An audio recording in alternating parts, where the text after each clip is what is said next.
is actually a good follow-up to something you were talking about before. And so this is from Cord Cutters News. And it says AT is considering sale of Warner Brothers gaming division for $4 billion. That's a lot of money.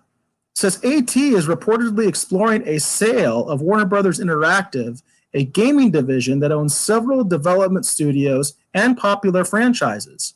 CNBC reported that major studios like Electronic Arts, Activision Blizzard, and Take-Two Interactive Software are interested, and the deal could be worth $4 billion. The division is responsible for a number of popular titles and franchises, both past and present.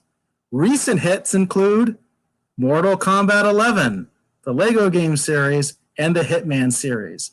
So I don't know if you heard about this, Dave, because you were actually talking about getting back into gaming because of Mortal Kombat 11, and now look at this. AT&T wants to sell it away. What do you think, Dave? Well, so much for that.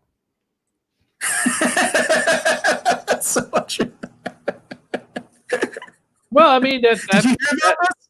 Did you know about this? I hadn't heard about that, but I don't understand.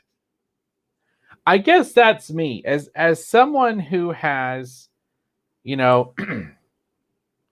created things, created sort of like, for bear with me, everyone. For lack of a better term, like Eric and I have created a fun show here with the Retro Rogues. There's some things that we want to do with it to help solidify it, as not necessarily as a business per se, but just to, have a little bit more funds pumped into it. We can use for promotion or whatever things, maybe, have some higher production values, make it better for you, right? You who are hopefully watching and listening right now. And most of what I've done has always been along those lines. I've always wanted to have a studio specifically to create certain things. So whenever I see these huge companies going, let's just dump this major portion of our creative ability for $5 because we're done with that. I mean, I understand. I'm gonna be honest with you, even from a bean counter accountant, we got to show a profit at the end of the quarter. It seems so short-sighted. So short-sighted because eventually they're going to want to try and get some of these assets back. It makes me wonder if, for example, like years ago, they did the Mortal Kombat DC game where the DC Universe characters fought the Mortal Kombat characters. That's the reason I was thinking about getting Mortal Kombat 11 because I like the idea of playing RoboCop. Because I really enjoyed being, Captain Marvel beating up on Sub-Zero. I enjoyed being Deathstroke the Terminator and taking Scorpion to task. That kind of stuff's fun. But as it kills me because the whole goal, once upon a time, was synergy, to bring all these different entities together so that they could take all these different properties and, in their terms, and you can read press releases on the internet, exploit these various franchises and properties across all these different media platforms.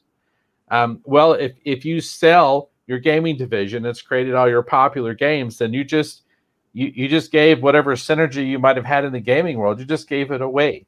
But it also goes back to reinforce what Eric was talking about before, what we've all heard before, at least I would imagine, is the idea that all these companies want to do is they just want to license stuff.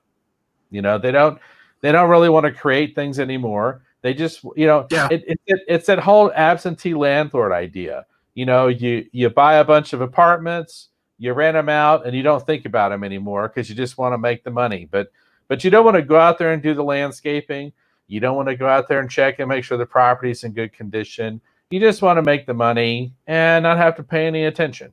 I understand that, but it just doesn't make sense to me. Dave, this has a real roots, especially because obviously Time Warner is, Warner Brothers is part of this conversation. In fact, it's Warner Brothers Interactive. But it really goes all the way back to the 1970s and the destruction of the studio system. When the studio system fell apart, that's basically what happened. Now you have production companies that basically are making the films. The studios are basically involved with like the financing. They're involved with distribution. Obviously, a lot of the studios literally own studios. They own the physical buildings, sound stages, and things like that.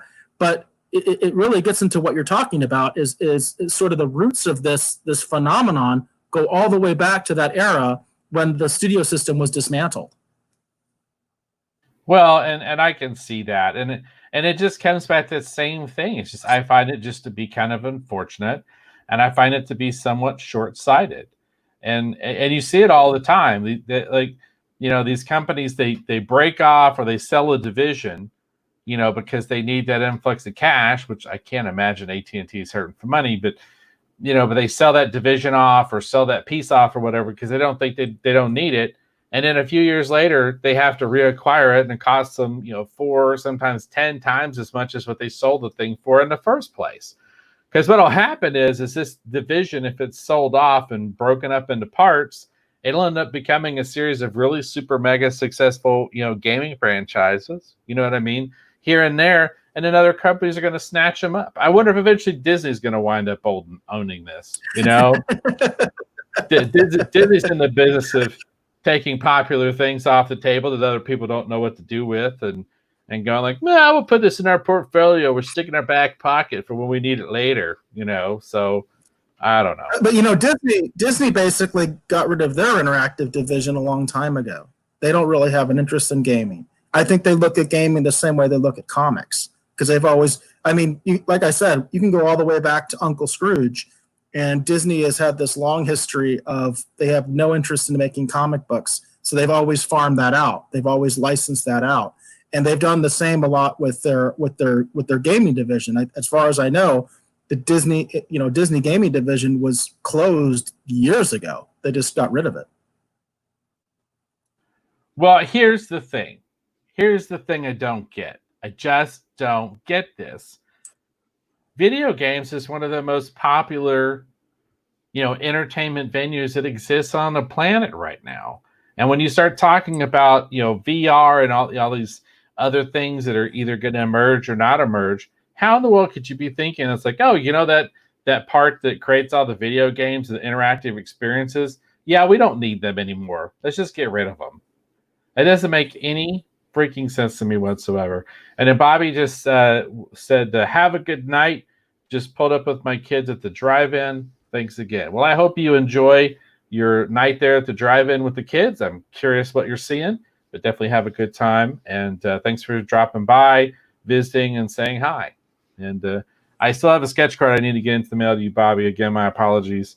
When you all see what's coming down the pike, I hope some of you will understand what's going on. But anyhow, I just don't understand this idea. I don't understand this idea of just, getting rid of your gaming division. Doesn't make any sense to me. Yeah. No, but it's exactly, you're hitting the nail on the head. I think it all comes down to the idea of licensing. And that licensing, obviously, you take on a lot less risk. You just basically say, hey, you can use our IP to make this game, and that's it. You know what I mean? You might have somebody overseeing it a little bit to make sure they don't do anything that's quote unquote offensive to the company.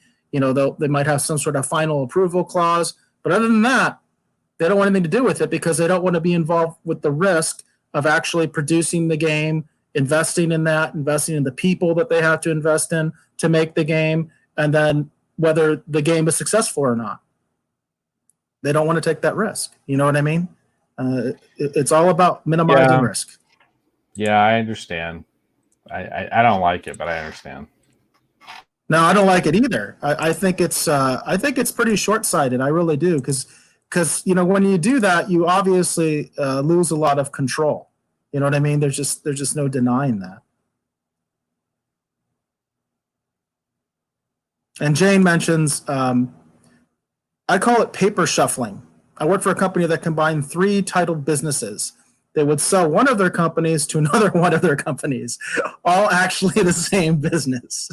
That's interesting. You know what I mean? And you do definitely see that, especially with what we're talking about right now, because, sometimes I'm saying DC, I really mean is Time Warner, but what I really mean is AT&T. Of course, it's all under AT&T, and it gets super confusing. It's super confusing.